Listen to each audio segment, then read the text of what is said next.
Obviously, one of the areas that you've devoted a lot of your life to is the creation of prizes to stimulate innovation.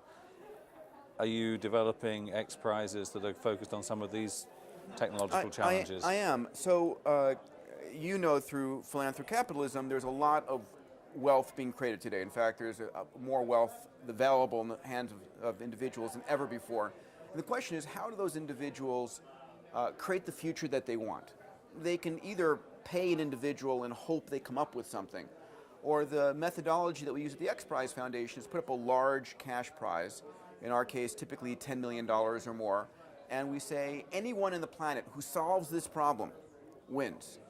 And what the prizes do, this sort of prize philanthropy, is it says, I don't know who's got the solution. I don't know where they are, where they went to school, what they've ever done before, but this prize will source them out.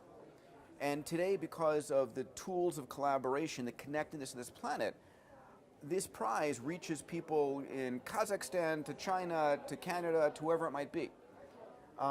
So we are launching prizes in energy, in education, in water, in food, really to try and crowdsource, if you would, the breakthrough solutions that will give us this world of abundance. Now, how many prizes have you launched so far, and how many have been won? So let me do these in order. We launched the Ansari X Prize for spaceflight, that was one.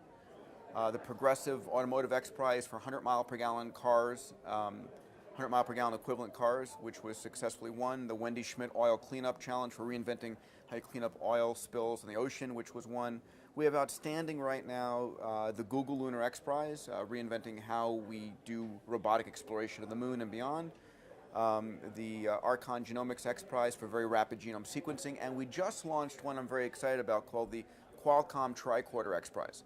Or the Star Trek prize, yes. as some people have referred to it. So, if you would, the Qualcomm Foundation has funded this, and we're looking for basically devices no bigger than your cell phone that you could cough on, speak to, do a finger blood prick, and it could diagnose you better than a board-certified doctor.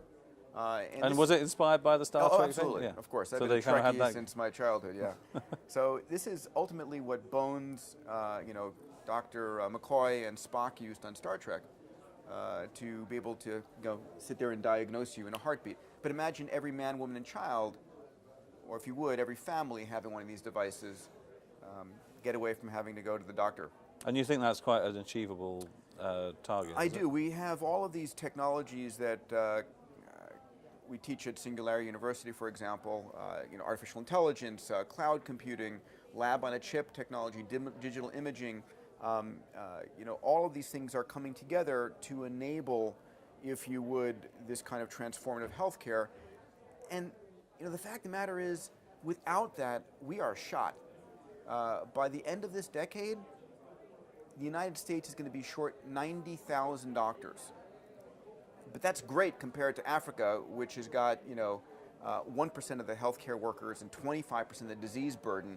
There's no way you could ever populate enough healthcare workers, but you could do it with these devices. And these devices will ultimately alert you of a potential pandemic, keep you track of what's going on. I think it's 3 to 5 years away. Teleportation prize, that's a further I off. would love. I know you'd love that too. I'm so tired of airplanes.